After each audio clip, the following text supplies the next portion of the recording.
Picture this, if you will. Venice, in the year 1147 after Christ.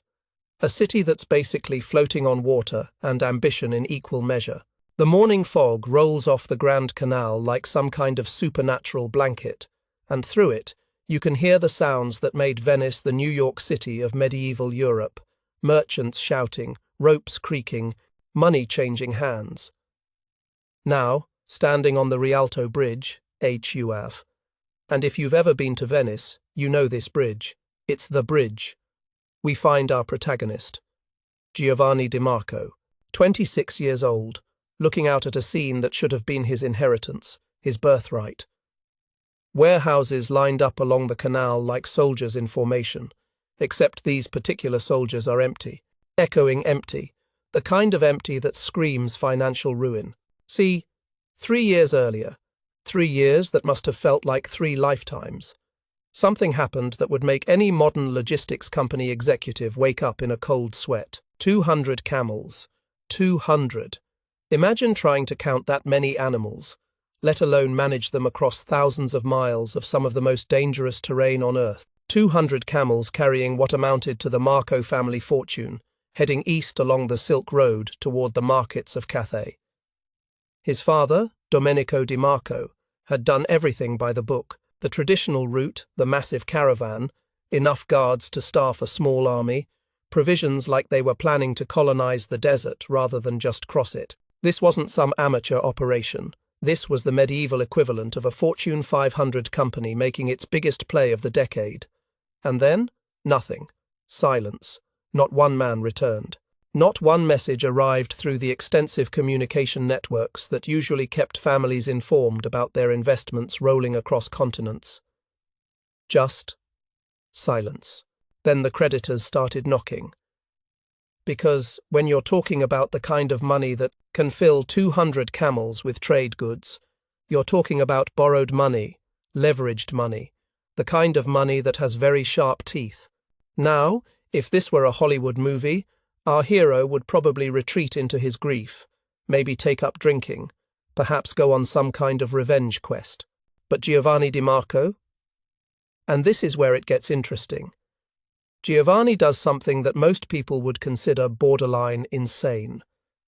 He starts studying failure, not success. Failure.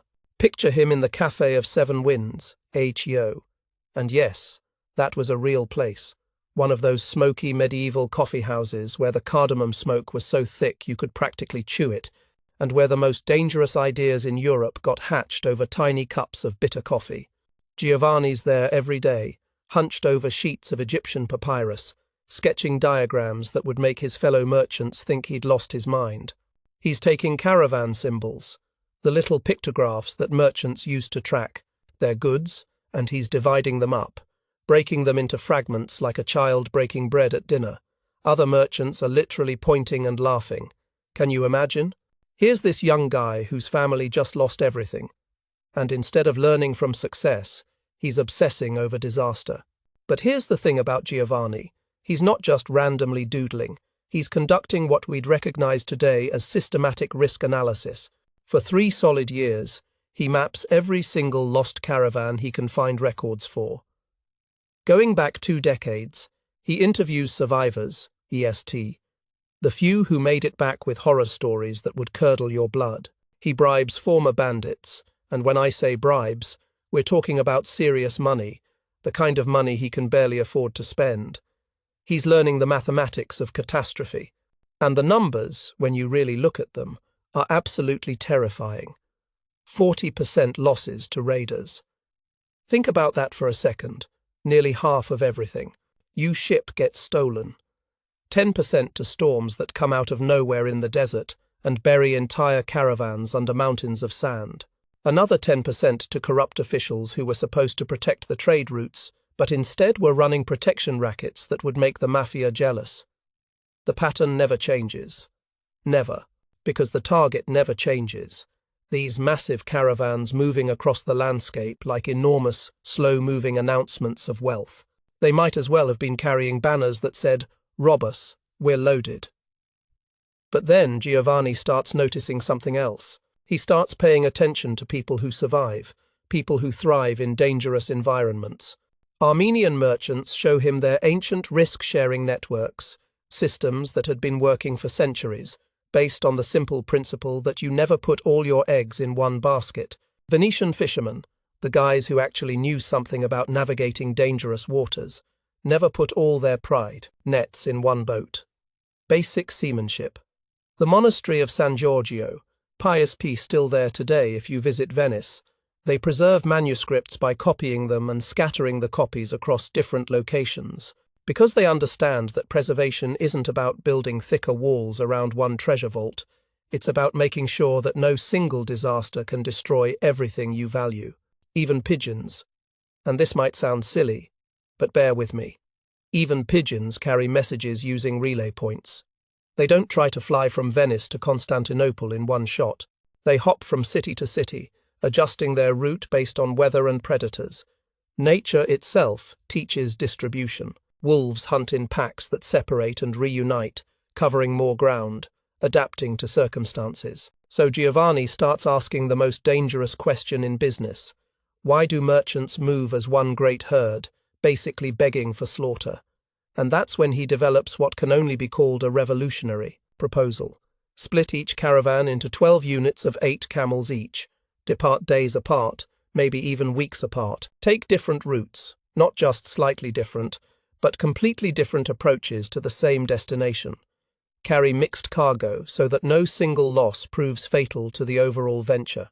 Communicate through predetermined rally points using coded signals that only your own people understand. When he presents this to the Merchant Council, picture a room full of successful, traditional businessmen who've been doing things the same way for generations. The place erupts in laughter. Benedetto the Elder, a guy who's survived 40 years of Eastern trade, calls it the stupidest idea since the Romans tried to buy silk with lead coins. But here's where it gets interesting. 3 younger investors, guys who are hungry for any edge in what was becoming an increasingly cutthroat game of international trade, they listen. They see something in this crazy young man's obsession with failure. They secretly agree to fund one experimental journey. Giovanni has until spring to prepare what everyone else considers madness, but he's about to prove that sometimes the most ridiculous ideas are the ones that change the world. Spring 1148 brings something Venice has never seen before. And when I say never, I mean in the entire history of this maritime trading powerhouse that's been moving goods across the Mediterranean for centuries. Nothing like this has ever happened. Instead of one mighty column of camels thundering through the gates in a spectacle that would make Roman legions jealous, 12 small groups slip out of the city like morning shadows. Different exits, different days. If you were watching from the city walls, you might think you were seeing routine, small-scale merchant activity. Nothing worth talking about, nothing worth robbing. But this is Giovanni's masterpiece in motion. He's selected his unit leaders from what polite society would call the edges of civilization. Marcus, a disgraced knight seeking redemption after some scandal that probably involved gambling, women, or both. Yusuf, a reformed bandit who knows every ambush point between Venice and Damascus because he used to set them up himself. Chen Wei, a Chinese scholar stranded far from home by circumstances we can only imagine, carrying knowledge about routes and customs that most Europeans have never dreamed of. And then there's Isabella. Isabella deserves special mention because in 1148, the idea of a woman in international trade was about as welcome as a plague ship in harbour. But Isabella is a widow who speaks 6 languages fluently and refuses to accept that commerce is exclusively man's work. Giovanni sees what others miss, that a woman travelling with merchants attracts different attention, often less suspicious attention, than armed men. Each unit leader carries sealed orders in Byzantine waterproof containers and technology that was cutting edge for its time. They're only supposed to open new instructions at specific milestones along the route. This isn't just about security, it's about adaptability, because Giovanni understands something that traditional caravan masters never grasped. You can't plan for everything, but you can plan to adapt. The cargo distribution completely defies every principle of medieval logistics. Instead of grouping all the silk together, all the spices together, all the precious metals together. 2. Which is how any rational person would organize valuable goods. Each unit carries identical mixed loads. 1/10 silk, 1/10 saffron, 1/10 frankincense, 1/10 Damascus steel. Risk spread like seeds scattered on fertile ground. Think about the mathematics here. If bandits feast on one unit, 90% of each precious commodity survives. Compare that to traditional caravans, where losing the silk section meant losing all your silk, losing the spice section meant losing all your spices. Giovanni's system turns catastrophic loss into manageable damage. The first test comes in Anatolia's mountain passes, and it's a doozy. Turkish raiders under Alparslan the Younger, and this guy has a reputation that would make seasoned warriors check under their beds at night. They strike Unit 3 expecting easy prey. What they find instead is 8 camels, modest goods, and riders who scatter into prepared hiding spots rather than standing and fighting like heroes in an epic poem. The raiders waste precious days searching for the real caravan that must surely be following behind, because in their experience, these small groups are always scouts or advance parties for the main force. By the time they realize this is the caravan, or rather 1/12 of it, the other 11 units have ghosted past, using completely different routes. Unit 7 faces a different kind of enemy, nature itself. A Khamsin sandstorm erupts from nowhere with the fury of an angry god. These storms, if you've never experienced one, don't just bring sand, they bring walls of sand moving at highway speeds, turning day into night, suffocating anything caught in the open. A traditional caravan of 500 camels and 100 men would have piled up into a death trap, everyone trying to find shelter in the same place, creating exactly the kind of massive target that storms love to bury. But 8 camels and their handlers? They find shelter in caves that Giovanni's advanced scouts had mapped months earlier. They lose 2 days but no lives, emerging to find the bleached bones of an older, larger caravan half buried in fresh dunes. This is where the shadow system reveals its true genius. Small groups adapt, they hide, they survive where armies perish. But here's the really clever part, the communication system. Giovanni has created what we'd recognize today as a distributed information network. Trained hawks carry silk threads dyed in coded colors between units. Mirror flashes from hilltops transmit danger signals using a system borrowed from Byzantine military communications. In caravanserais, RAZ, those medieval truck stops scattered across the trade routes. Merchants leave specific goods displayed in specific patterns. Persian rugs folded 3 times means safe passage ahead. Syrian glass arranged in triangles warns avoid the North Road. It's like a medieval internet, passing information through seemingly innocent commercial displays. The Daughters of the Road, Isabella's network of trading women, carry songs with coded lyrics between units. Songs. Can you imagine? These women are literally singing intelligence reports, and because they're women, because they're presumably just entertaining themselves and others with music, nobody pays attention to the actual content. By the time Giovanni's fragments reconvene in Damascus, the results speak for themselves with the brutal clarity of mathematics. They've lost only 5% of their total cargo. 5%, a traditional caravan traveling the same season, following the same basic route, lost 53% of everything they carried. The impossible has become undeniable. But this is just the beginning. By 1150, just 2 years after that first experimental journey, something extraordinary is happening across the trade routes of the known world. The shadow system has transformed from mockery to legend. Giovanni's success attracts imitators like honey attracts flies. But here's the thing about revolutionary ideas. Copying the surface without understanding the depths leads to spectacular failure. These imitators fail catastrophically. They take the obvious parts, splitting caravans into smaller units, staggering departures, but they miss the secret sauce. They don't understand that distribution without communication equals chaos. They don't grasp that the real innovation isn't about dividing cargo, it's about building trust. networks through unprecedented profit sharing. Giovanni has created something that sounds almost socialist by medieval standards. Every member of his expeditions, from the lowliest camel boy to the unit leaders, receives percentage stakes in the total venture. When Ahmad's unit loses goods to flash flooding in a wadi that hasn't seen water in 5 years, the other units contribute shares from their profits. They do this knowing that their turn for aid will inevitably come. This isn't charity, this is insurance. Mutual insurance created 500 years before Lloyd's of London figured out the same principle. The system evolves with each journey like a living organism adapting to its environment. Whether shamans from Tibet teach Giovanni's people how to read subtle signs that most merchants ignore. When ants move their eggs to higher ground, floods are coming. When certain birds change their migration patterns, storms follow. This is knowledge that's been accumulated over centuries, but it's never been systematically applied to commercial ventures.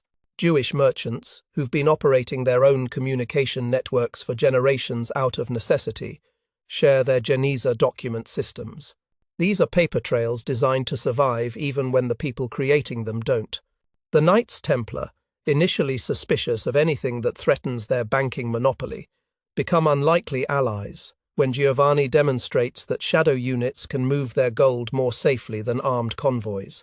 The ultimate test arrives in 1152 with a commission that makes every other merchant in the Mediterranean world step back in terror. The Caliph of Baghdad wants someone to transport the Phoenix ruby, a fire-coloured stone worth more than Venice's entire annual trade revenue.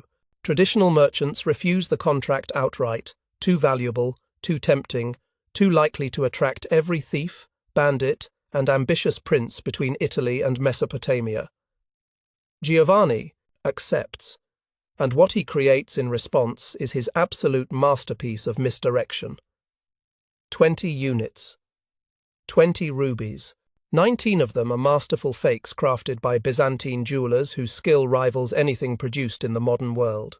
Each forgery is convincing enough to fool casual examination, detailed enough to satisfy quick appraisal, beautiful enough to seem worth killing for.